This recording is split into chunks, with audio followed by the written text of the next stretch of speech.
the Himalayas, where earth meets sky.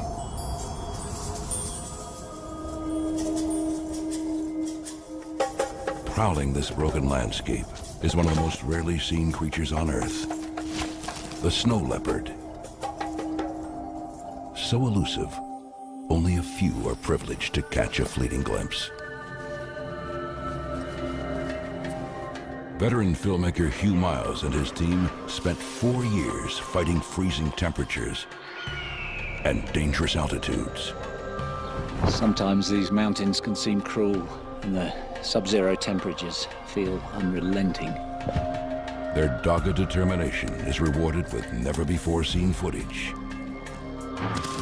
But glimpse it for a moment, and then it's gone.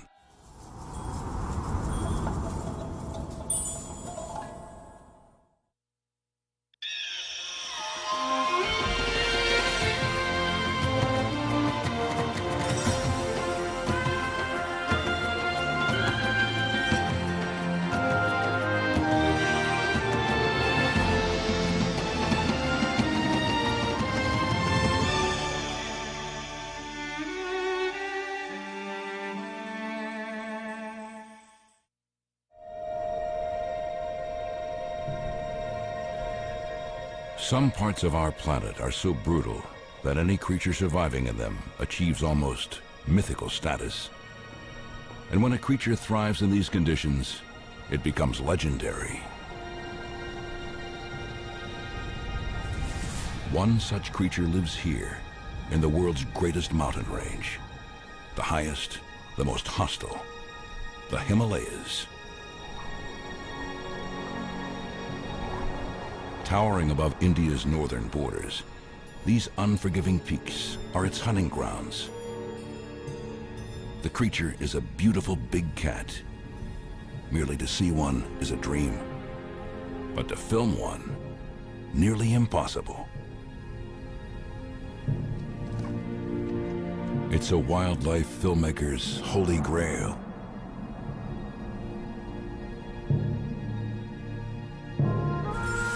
The snow leopard.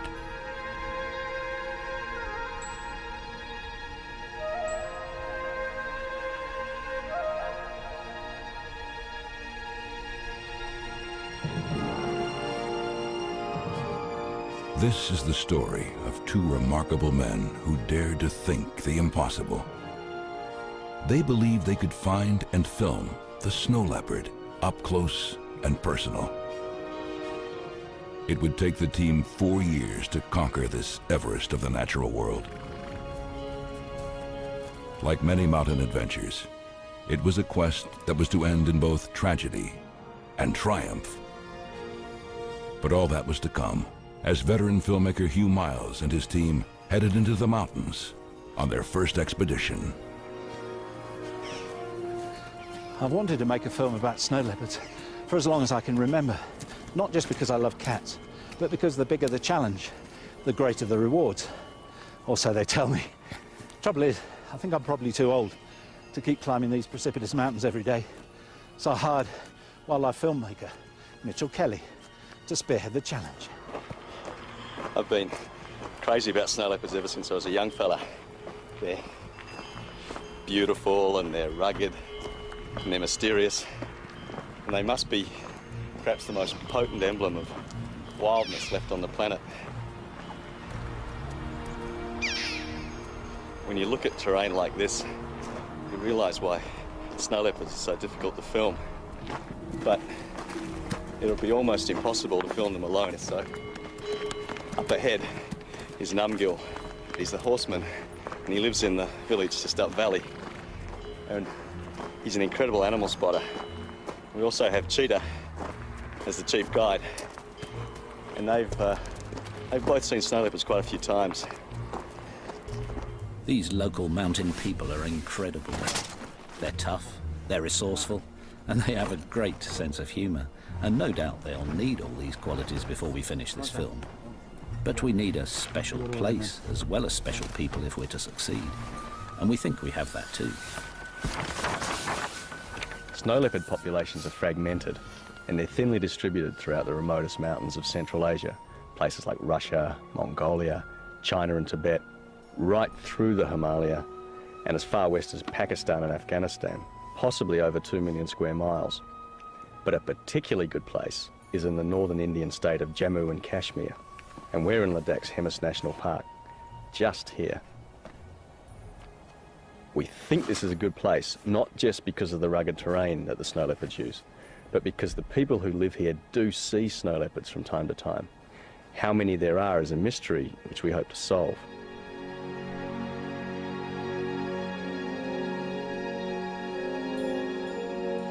We're camping in the heart of the steepest mountains because this is supposed to be perfect snow leopard country. It's certainly tough walking country. In fact, we're probably crazy to even try to film snow leopards because they're so rare. But that's what makes them so desirable. You know they're out there somewhere. Trying to find them becomes an obsession.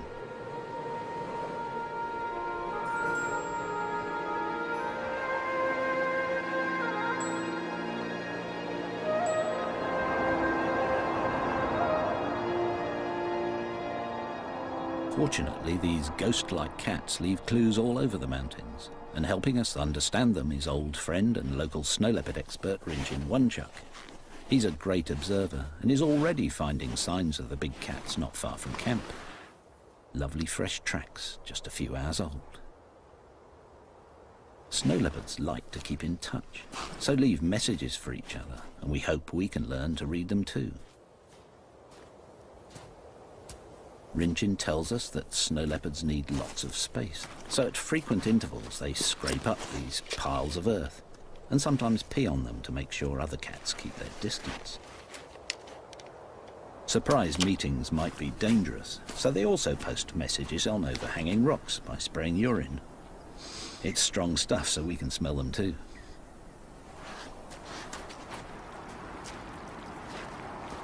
Snow leopards share these mountains with local herders, and because predators like snow leopards and Tibetan wolves occasionally kill domestic stock, the local villages are a good place for us to find out if the big cats have been seen recently. Much of this area of the Himalaya is blessed with the Buddhist faith, and as this culture reveres all life, predators are usually tolerated. Rinjin visits these villages regularly, and as our horseman Namgel lives here, we'll always be on the local grapevine. Mind you, the villagers hardly ever see snow leopards, but they know that the cats do a lot of walking and have big territories, so finding them in this rugged terrain will be challenging. Snow leopards are only 6 to 7 feet long and really well camouflaged. And we don't even know how many there are living here. A handful at most.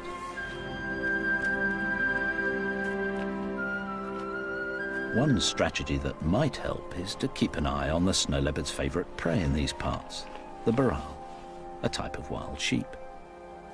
Baral look amazingly agile on these steep cliffs, but we're told this is also the snow leopard's favourite hiding place. So baral are always on the lookout for the superbly camouflaged cats. If they see a snow leopard, the baral should alert us, so we watch them carefully, but whenever possible climb down to base camp at night.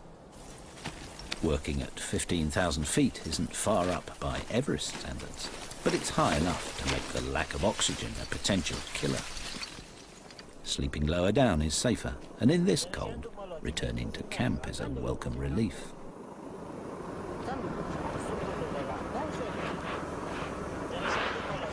Tasty meals are supplied by our Ladakhi team, giving us all a chance to discuss our strategy. Snow's good though. Good for tracking. Yes, yeah. Be worth trying. Thanks, Arm. No, it's okay. Oh, gotta get out there. The team has a plan, but after just 3 weeks, the high altitude and freezing temperatures are taking their toll. Few have come this close to finding snow leopards before, and they're discovering why.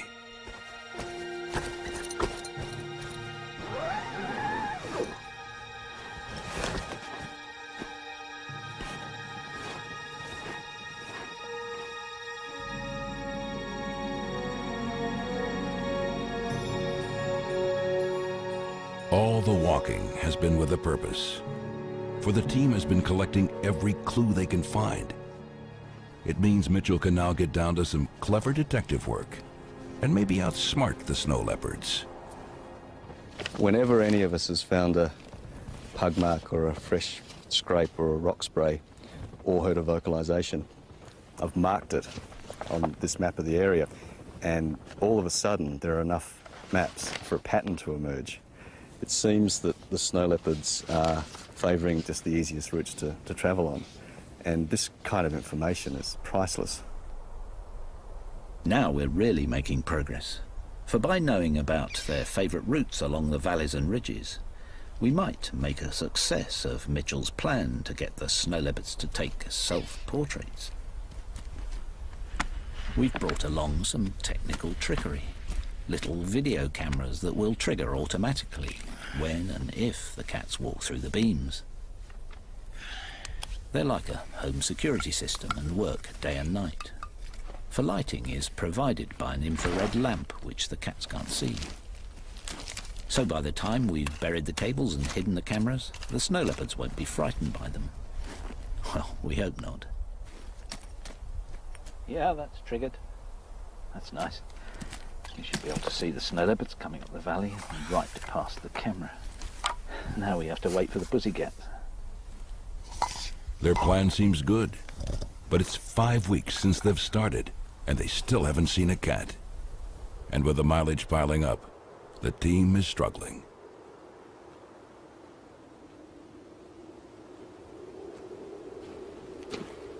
We've all been walking for 13 consecutive days without exposing a single frame of film. And I guess I should be getting discouraged, but patience always was going to be a big part of making a film about snow leopards.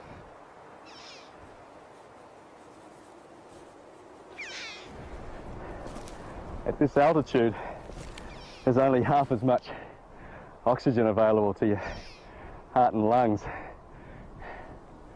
Trying to learn to think like a snow leopard. Just wish I could breathe like one.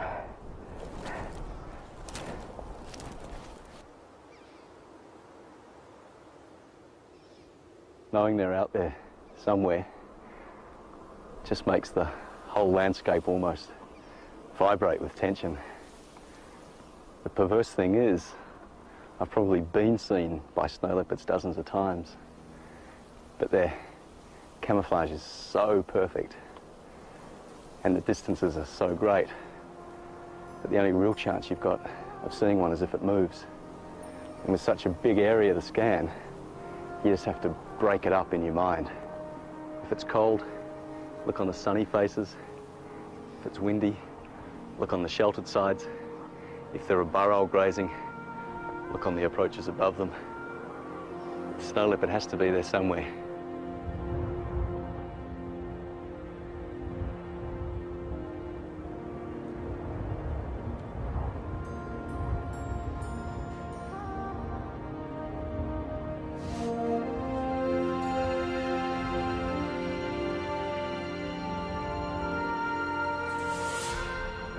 There it is. Snow leopard. That tiny speck on the side of the mountain. That's a wild snow leopard. What a beautiful cat. This makes all the hard work worth it. What a magical sight. It's the crucial breakthrough the expedition needed. Mitchell's first tantalizing sight of a snow leopard. Immediately, they want more. Something much closer. But have the remote cameras worked? Nice fresh pug marks. And a fresh scrape. We've had so many false hopes when cats have come past and the technology's let us down, like flat batteries and digital breakup due to the cold. It's got frustrating, but rewind the tape and see whether we got lucky this time. The problem with remote cameras is that they're non-selective. And as the snow leopards share these tracks with the locals, we capture plenty of useless images. We just rewind the tapes to use them again and hope for better luck. Oh, we have got lucky. It's a snow leopard.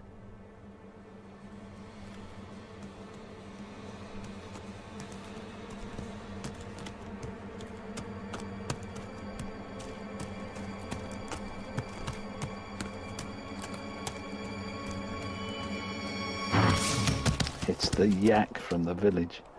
Just a bit too big to eat. Now, what else have we got? Oh, a cat by the rock. Oh, the camera's screwed up, damn it. Ah. Wonderful.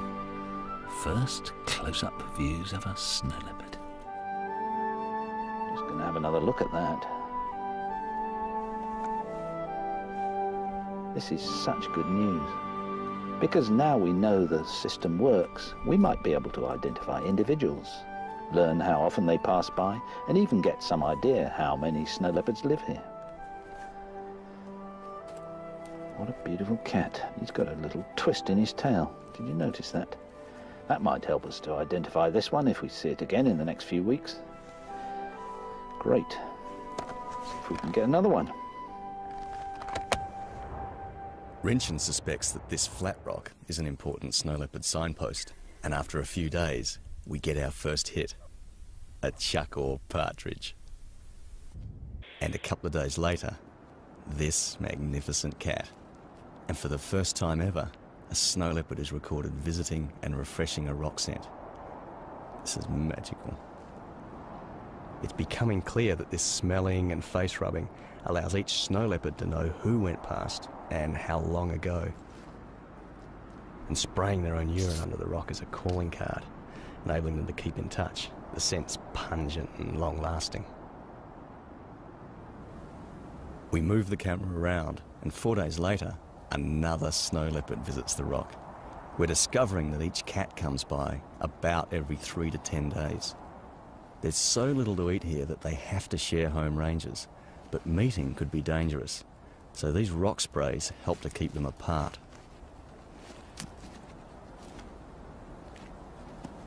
We've hidden 4 cameras in various spots, but things often go wrong. This tentative snow leopard took so long to approach that the camera turns off just after it enters frame. A real breakthrough comes when this female leads 2 young snow leopards through the shot. A breeding age female is terrific news. Since her youngsters are about a year old, it would be reasonable to hope for a litter of little cubs in about 18 months' time, and that would be a real prize. We're excited to be getting such lovely pictures of the cats, and we hope that these images will help us to identify individuals from the patterns on their beautiful coats.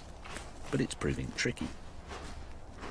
They say a leopard never changes its spots, but snow leopards do, especially when they're walking, because their thick fur moves so much.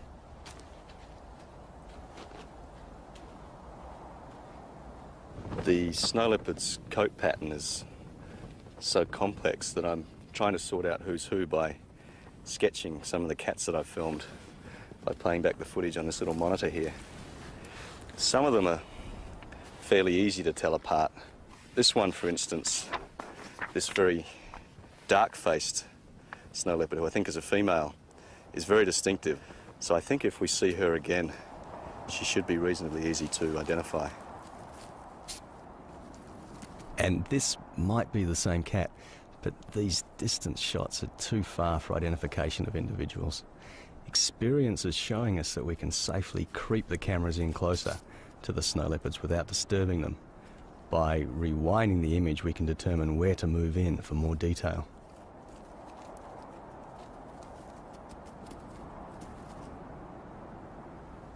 We try hard to decipher which marks separate individuals reliably.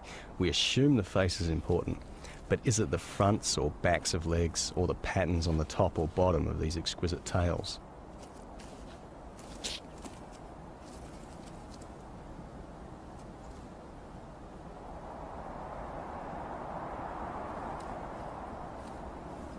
We begin to see this guy quite often, a male because of his bulk and his wide head.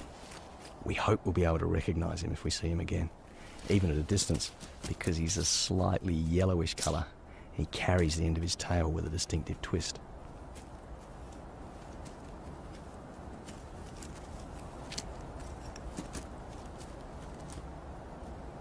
It's great the technology works, and the pictures are lovely, but we really need IDs if we're to follow the cats and film more intimate behaviour.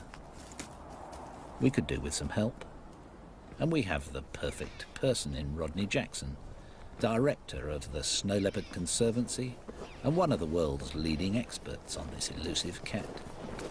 Okay, good sight. With the help of our friend Rinchin, he's now attempting to census all the cats in our corner of Ladak's Hemis National Park.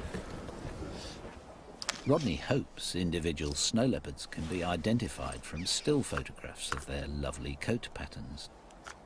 We have only 4 cameras. Rodney has 30, but it'll still take months to accumulate enough pictures. Okay, Winston, let's try. So we'll have to be patient. Did that work? Great, really nice.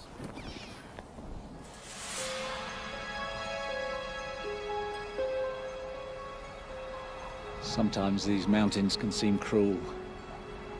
We're living up here at 12,000 feet for weeks on end, and the sub-zero temperatures feel unrelenting.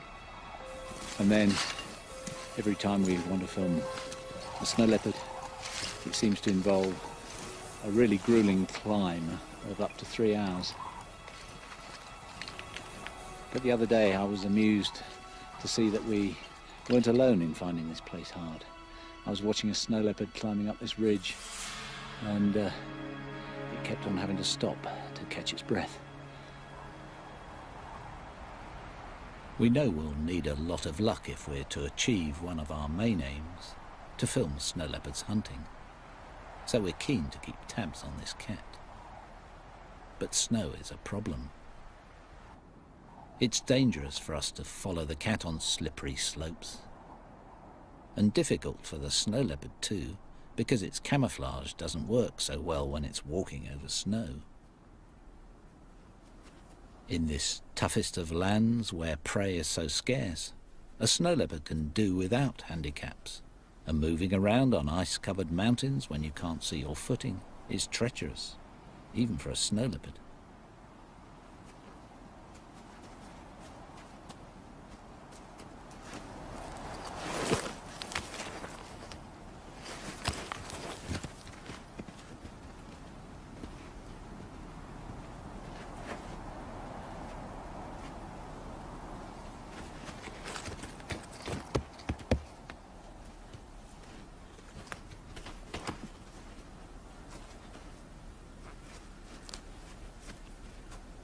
Despite the conditions, snow leopards have to keep travelling, not just to find prey, but to mark their home ranges. When it's snowed, it's easy to see how overhanging rocks provide protection for the messages left underneath by each passing cat.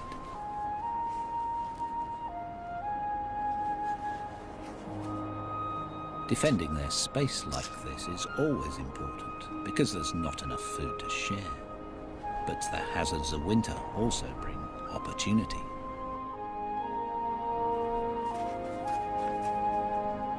It's a big chance for Hugh and his team, too. Snow leopards have never been filmed hunting, and now is a great time, because their most important prey, the burrell, are starting their mating season. And that means they may be a bit distracted.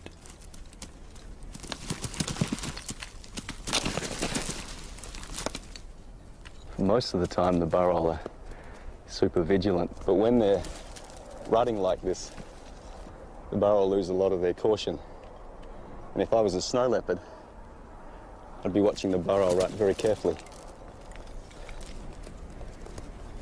Males have to find out which females are coming into estrus and then make sure that they're the ones that corner the female in order to mate. But that also means chasing off competing males. On such steep cliffs, there's a constant danger of injury or death, and of course a chance for a hungry snow leopard.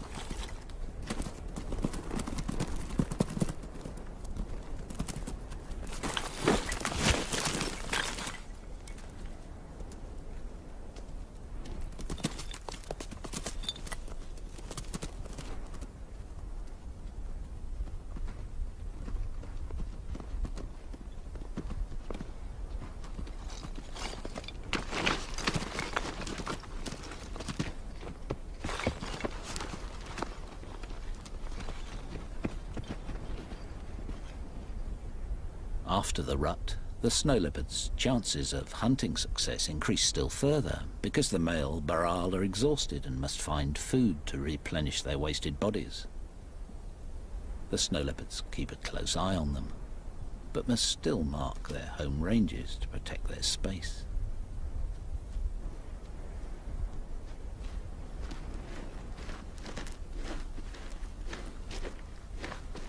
Snow leopards overlap ranges with each other, but also tried to avoid meeting for fear of potentially dangerous conflict.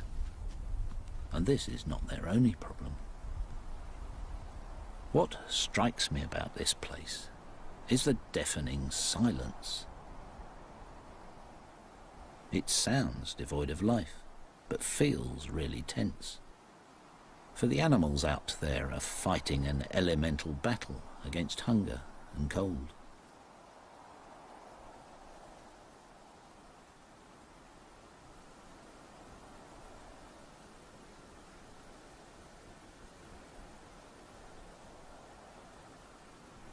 When it's so quiet, it must be tough for a snow leopard to stalk a baral. The cliffs are so steep that one carelessly placed paw could dislodge a rock and alert his prey.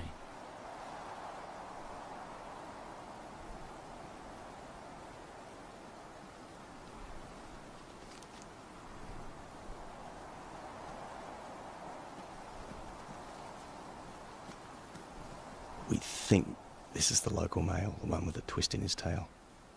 He's making good use of his superb camouflage and his great stealth. With that thick-set, muscular body, short, powerful legs, and that gorgeous long tail to counterbalance during swift turns on steep slopes, he's the ultimate mountain killer. There's so little food at this time of year that the baral have to dig for roots, and with heads down like this, they're vulnerable. But the scars of a snow leopard's claws and teeth on this one's neck shows that the attacks can be shaken off.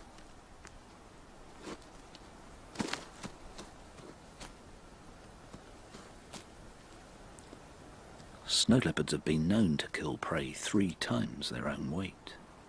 This male weighs about 100 pounds, and to aid acceleration, he'll most likely attack from above, but only if he can get close enough to the baral.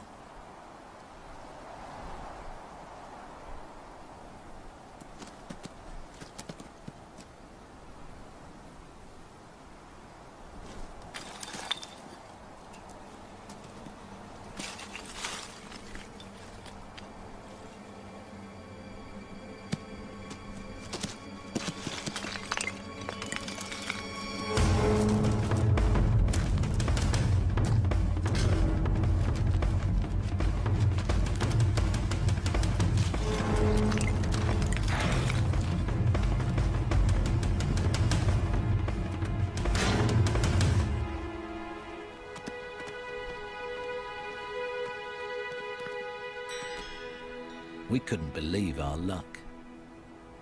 We'd started out thinking we'd be lucky to even see a snow leopard, and Mitchell had just filmed the first ever shots of one hunting. It's a great step forward. We weren't the only ones to witness the hunt. We're told that Tibetan wolves are the snow leopard's main competitor, and though they also hunt baral, they're not averse to scavenging. The wolf doesn't know the snow leopard failed and will try to steal the kill it thinks is hidden somewhere nearby. Facing such a threat, snow leopards simply avoid wolves. It's easy for them to just disappear.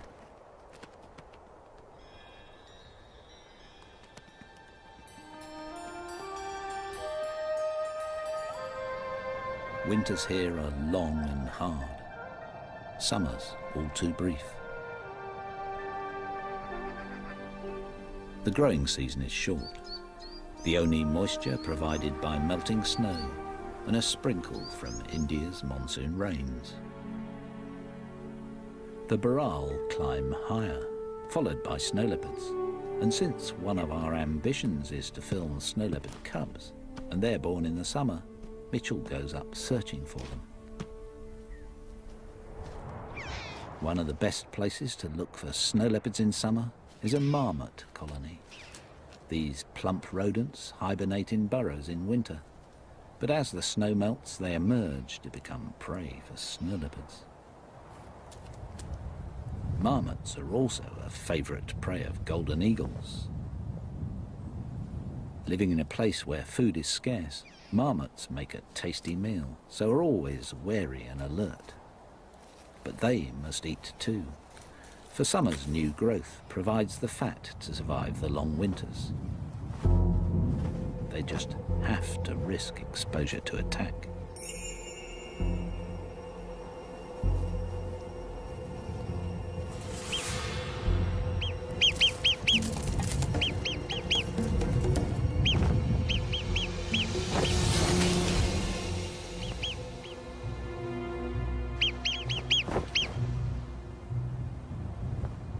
Nice to see a bit of action, but despite weeks of effort, we fail to see a snow leopard. All is not lost, however. The Baral have given birth, and for a few weeks at least, youngsters are likely to be on the snow leopard's menu. Mothers must feed hard so they can nurse their offspring while keeping an eye out for hungry snow leopards. And though all seems tranquil, the discovery of fresh snow leopard scent sends the Baral into panic.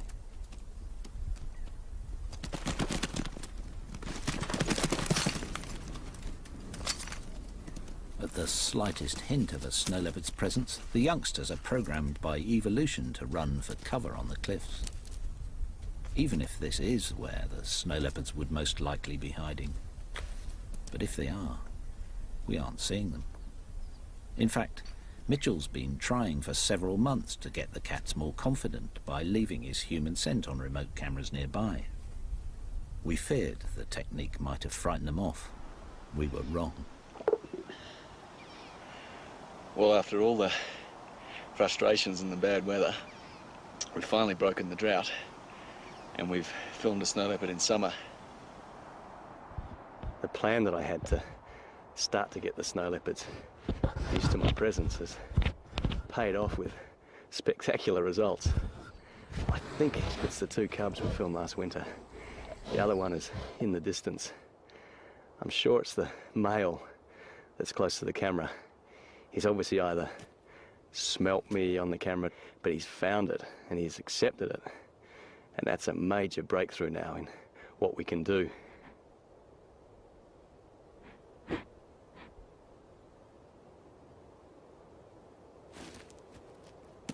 This young male's a magnificent young snow leopard. He's got so much spunk. I've got to rewind this and look at this again, because this interaction with the camera is gorgeous.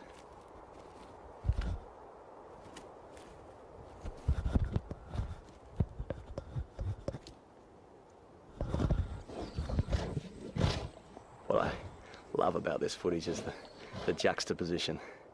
You've got a snow leopard, which is about as wild as you can be and still be on planet Earth, batting around the very latest in surveillance technology, like it was just an old dead hare. It's just wonderful.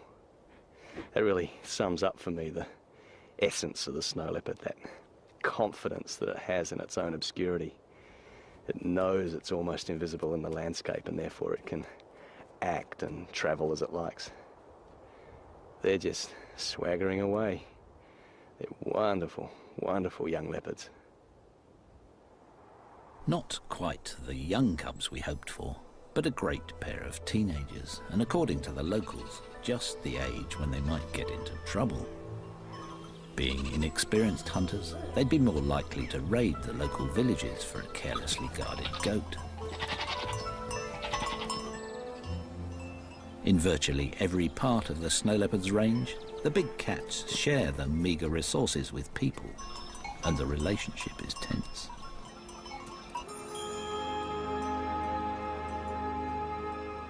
Snow leopards do occasionally kill domestic stock, and life is tough enough for these mountain people without losing their valuable animals. So they sometimes kill the big cats.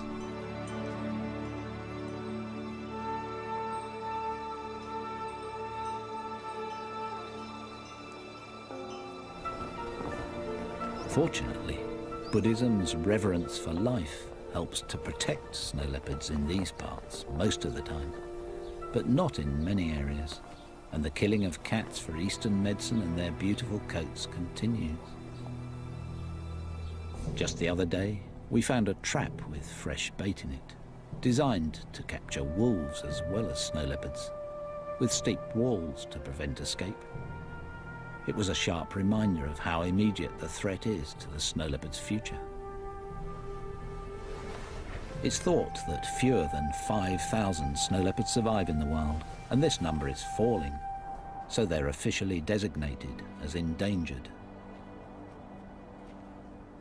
If herders lose valuable animals to snow leopards, they'll only be conserved if people are tolerant. So much of Rodney and Rinchin's work involves building local support, and Rinchin visits remote villages all over Ladakh.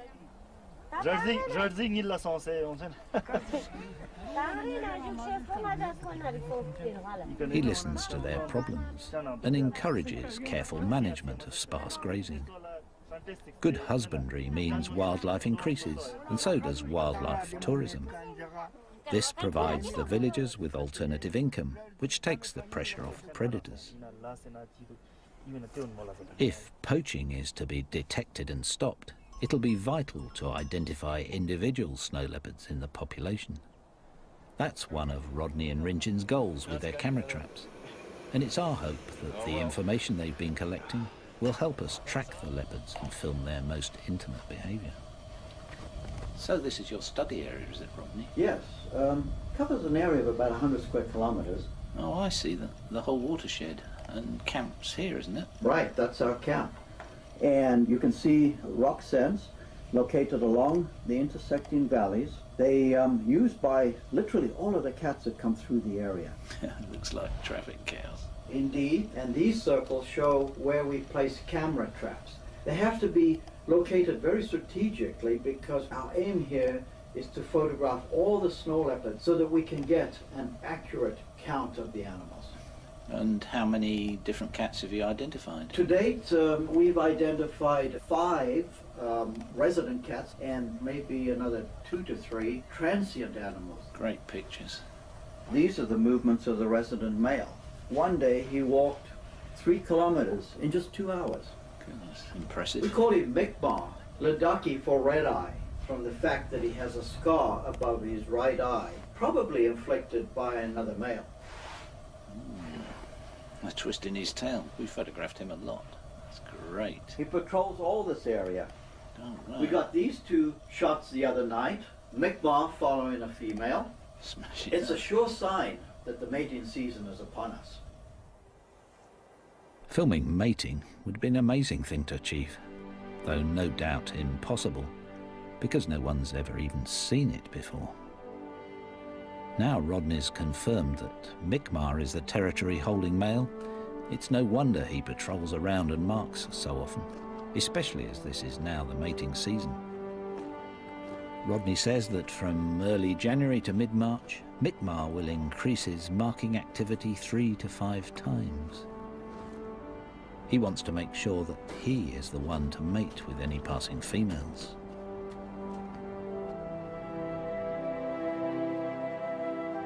Spray rocks now take on a whole new significance.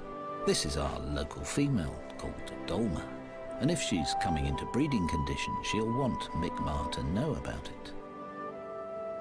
Dolma's urine carries the vital information. Her normal message of keep away has now become you're welcome to approach. And next day, Mi'kmaq is on her trail. Snow leopards are normally 3 days to a week's walk away from each other. Now he's only 3 hours behind her, and next night he goes to the spray rock to pick up Dolma's message.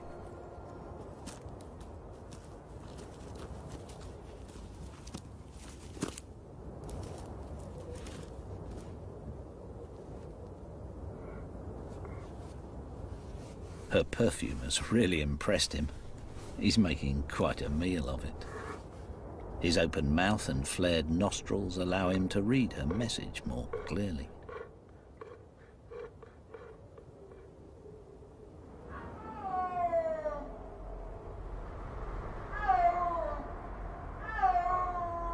That's a snow leopard calling. We think it's our dark-faced female, Dolma.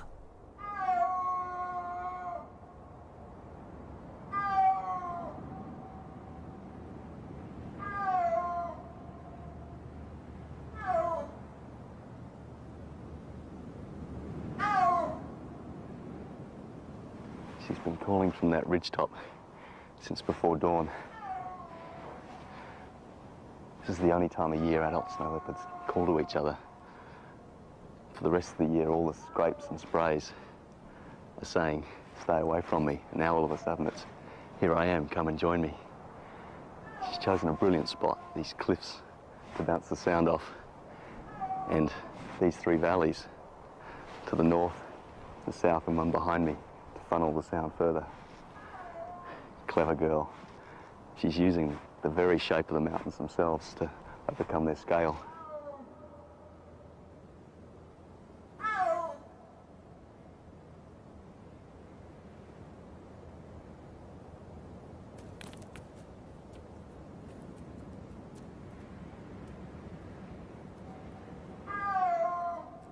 This is definitely Mi'kmaq orbiting around her. If they're like other big cats, they may call like this for hours, just coming together and wandering apart.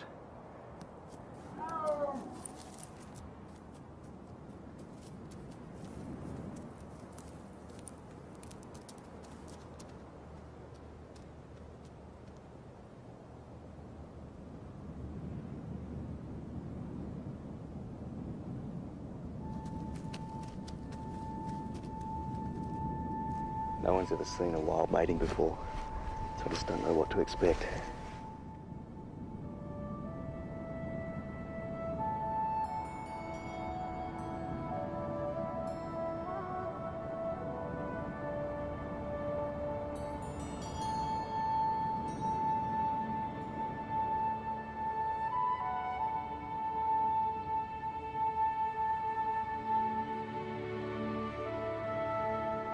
I'm surprised by how gentle this is.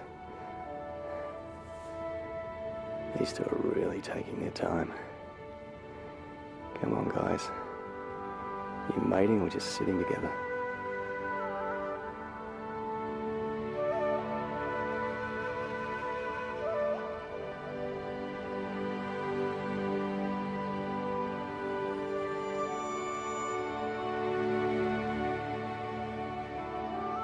Now that's definitely mating. Fantastic. We need all the new snow leopards we can get. It's pretty amazing to film something that hasn't even been seen before. Difficult to believe, really. But can we find the resulting cubs? After this success, Mitchell is feeling more confident. For the first time since starting, I finally feel like we're starting to get somewhere in trying to think like the snow leopards and trying to use the terrain like they would.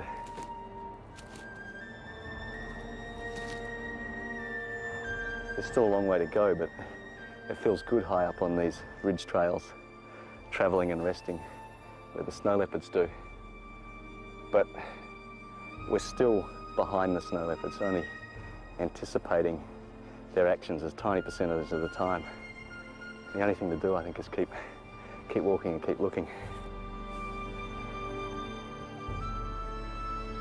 Climbing to high altitude can be dangerous, and Mitchell has already suffered from some alarming headaches.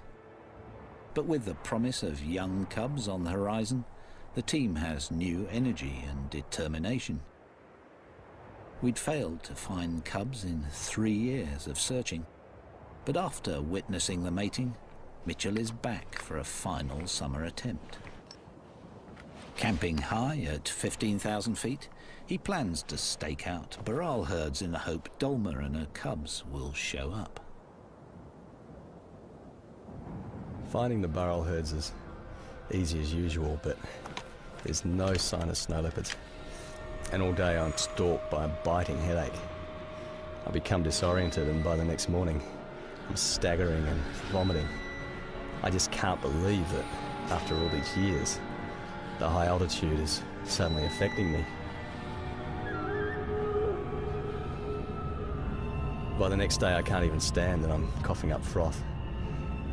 I hallucinate and twice lose consciousness as Numgill brings me down to base camp on the back of his yak.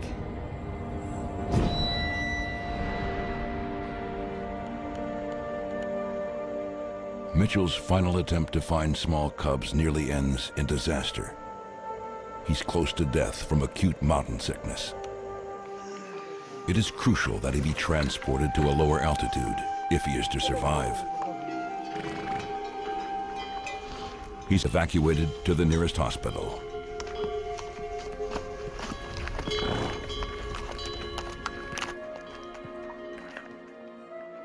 Mitchell has shot so much remarkable film that his departure is a big loss.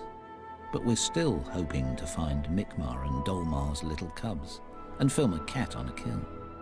So we start our 4th winter in the mountains with clear goals.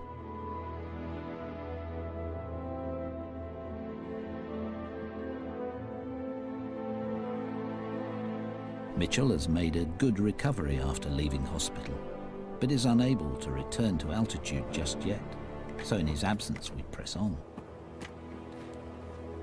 One of our camera sites is on a high ridge, and after a 2-year wait, Mitchell will be delighted to know that a cat has finally visited his favourite spot. Mitchell calls this the menu site, because snow leopards can survey this lovely landscape from up here and decide what they'll kill for their next meal.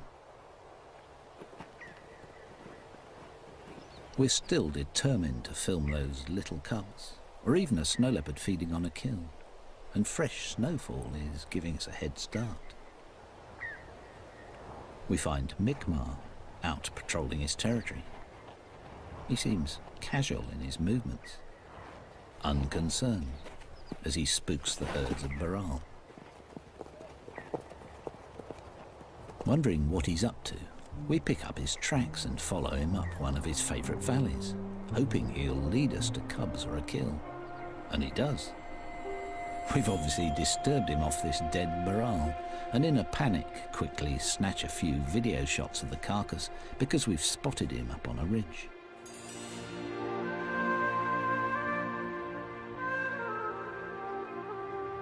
Hopefully he'll return to the kill, so we set up a hide and wait all night.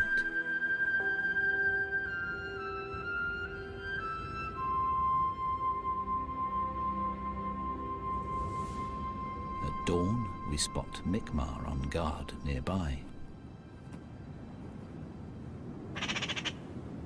He seems too fat to bother chasing scavengers away, so a fox takes its chance to snatch a few morsels, burying them to create a larder for the hard times ahead.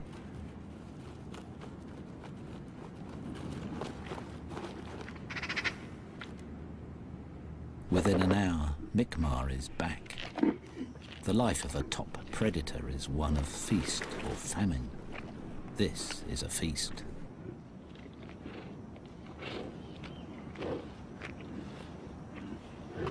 No doubt Mi'kmaq is relieved to get a good feed, and we're relieved too. For after 4 years, we finally have our close-up shots of a snow leopard feeding on a wild Baral kill. It's a privilege and a rare sight. In fact, it's difficult to express what a thrill it is to get probably the closest film ever taken of a wild snow leopard. There's also a sense of fulfillment, because over the years we've got to know a snow leopard well enough to give him a name. And Rodney's confirmed that Mi'kmaq is just one of 5 local cats, with about 3 other transients identified too. It's these interlopers that Mi'kmaq has to keep out, and his scarred face suggests he's had a long and violent life protecting his patch.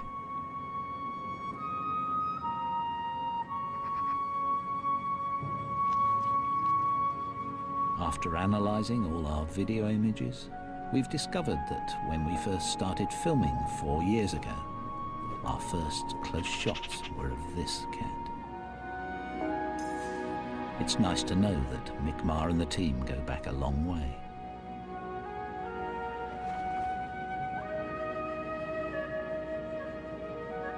After an hour's feed, Mick Marr seems to be leaving.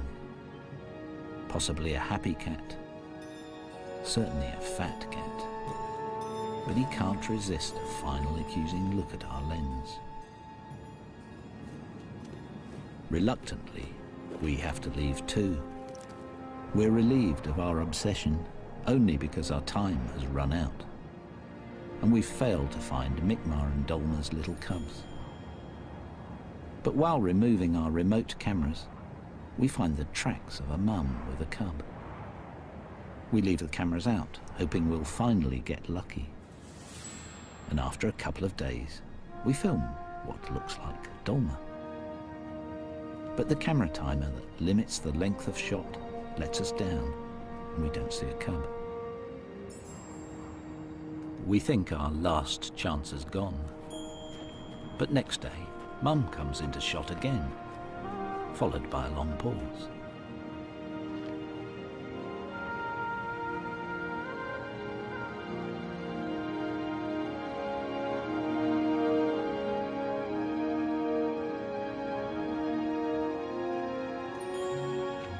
After 4 years, we finally have our picture of a fluffy little snow leopard cub. Then it vanishes, like a ghost, as if to convince us that snow leopards really are impossible. The elusive cat has finally beaten us, for we haven't filmed a successful hunt or a mum with little cubs. But I guess that's how it should be. For 4 years, Hugh Miles, Mitchell Kelly, and their team have tracked these beautiful cats across the roof of the world. They've brought back the most remarkable images ever seen of snow leopards. But despite their success, they've given us just a tantalizing glimpse. Protected by this fortress of mountains, the snow leopard's veil of secrecy still remains, and much of their elusive lives continues to be a mystery.